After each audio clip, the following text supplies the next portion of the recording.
Challengeㅅ. When Ishbosheth, Saul's son, heard that Abner had died at Hebron, his courage failed, and all Israel was dismayed. Now Saul's son had 2 men who were captains of raiding bands. The name of the one was Baanah, and the name of the other Rechab, sons of Rimmon, a man of Benjamin from Beeroth, for Beeroth also is counted part of Benjamin. The Beerothites fled to Gittaim, and have been sojourners there to this day. Jonathan, the son of Saul, had a son who was crippled in his feet. He was 5 years old when the news about Saul and Jonathan came from Jezreel, and his nurse took him up and fled, and as she fled in her haste, he fell and became lame, and his name was Mephibosheth. Now the sons of Rimmon the Beerothite, Rechab and Baanah, set out, and about the heat of the day they came to the house of Ishbosheth as he was taking his noonday rest. And they came into the midst of the house as if to get wheat, and they stabbed him in the stomach. Then Rechab and Baanah his brother escaped. When they came into the house, as he lay on his bed in his bedroom, they struck him and put him to death and beheaded him. They took his head and went by the way of the Arabah all night, and brought the head of Ishbosheth to David at Hebron. And they said to the king, "Here is the head of Ishbosheth, the son of Saul, your enemy, who sought your life. The Lord has avenged my lord the king this day on Saul and on his offspring." But David answered Rechab and Baanah his brother, the sons of Rimmon the Beerothite, "As the Lord lives, who has redeemed my life out of every adversity." And when one told me, "Behold, Saul is dead," and thought he was bringing good news, I seized him and killed him at Ziklag, which was the reward I gave him for his news. How much more when wicked men have killed a righteous man in his own house on his bed? Shall I not now require his blood at your hand and destroy you from the earth? And David commanded his young men, and they killed them and cut off their hands and feet, and hanged them beside the pool at Hebron. But they took the head of Ishbosheth and buried it in the tomb of Abner at Hebron. 2 Samuel 5. Then all the tribes of Israel came to David at Hebron and said, "Behold, we are your bone and flesh. In times past, when Saul was king over us, it was you who led out and brought in Israel. And the Lord said to you, 'You shall be shepherd of my people Israel, and you shall be prince over Israel.'" So all the elders of Israel came to the king at Hebron, and King David made a covenant with them at Hebron, before the Lord, and they anointed David king over Israel. David was 30 years old when he began to reign, and he reigned 40 years. At Hebron he reigned over Judah 7 years and 6 months. And at Jerusalem he reigned over all Israel and Judah 33 years. And the king and his men went to Jerusalem against the Jebusites, the inhabitants of the land, who said to David, "You will not come in here, but the blind and the lame will ward you off, thinking David cannot come in here."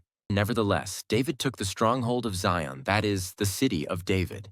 And David said on that day, "Whoever would strike the Jebusites, let him get up the water shaft to attack the lame and the blind, who are hated by David's soul." Therefore it is said, "The blind and the lame shall not come into the house." And David lived in the stronghold and called it the city of David. And David built the city all around from the Millo inward. And David became greater and greater, for the Lord, the God of hosts, was with him. And Hiram king of Tyre sent messengers to David, and cedar trees, also carpenters and masons who built David a house. And David knew that the Lord had established him king over Israel, and that he had exalted his kingdom for the sake of his people Israel. And David took more concubines and wives from Jerusalem after he came from Hebron, and more sons and daughters were born to David. And these are the names of those who were born to him in Jerusalem: Shemua, Shobab, Nathan, Solomon, Ibhar, Elishua, Nepheg, Japhia, Elishama, Eliada, and Eliphalet. When the Philistines heard that David had been anointed king over Israel, all the Philistines went up to search for David. But David heard of it and went down to the stronghold. Now the Philistines had come and spread out in the valley of Rephaim. And David inquired of the Lord, "Shall I go up against the Philistines? Will you give them into my hand?" And the Lord said to David, "Go up, for I will certainly give the Philistines into your hand." And David came to Baal-perazim, and David defeated them there. And he said, "The Lord has broken through my enemies before me like a breaking flood." Therefore the name of that place is called Baal-perazim. And the Philistines left their idols there, and David and his men carried them away. And the Philistines came up yet again and spread out in the valley of Rephaim. And when David inquired of the Lord, he said, "You shall not go around to their rear, and come against them opposite the balsam trees. And when you hear the sound of marching in the tops of the balsam trees, then rouse yourself, for then the Lord has gone out before you to strike down the army of the Philistines." And David did as the Lord commanded him, and struck down the Philistines from Geba to Gezer. 2 Samuel 6. David again gathered all the chosen men of Israel, 30,000. And David arose and went with all the people who were with him from Baale-Judah to bring up from there the ark of God, which is called by the name of the Lord of hosts, who sits enthroned on the cherubim. And they carried the ark of God on a new cart and brought it out of the house of Abinadab, which was on the hill. And Uzzah and Ahio, the sons of Abinadab, were driving the new cart with the ark of God, and Ahio went before the ark. And David and all the house of Israel were celebrating before the Lord, with songs and lyres and harps and tambourines and castanets and cymbals. And when they came to the threshing floor of Nachon, Uzzah put out his hand to the ark of God and took hold of it, for the oxen stumbled. And the anger of the Lord was kindled against Uzzah, and God struck him down there because of his error, and he died there beside the ark of God. And David was angry because the Lord had broken out against Uzzah. And that place is called Perez Uzzah to this day. And David was afraid of the Lord that day, and he said, "How can the ark of the Lord come to me?" So David was not willing to take the ark of the Lord into the city of David. But David took it aside to the house of Obed-Edom the Gittite. And the ark of the Lord remained in the house of Obed-Edom the Gittite 3 months.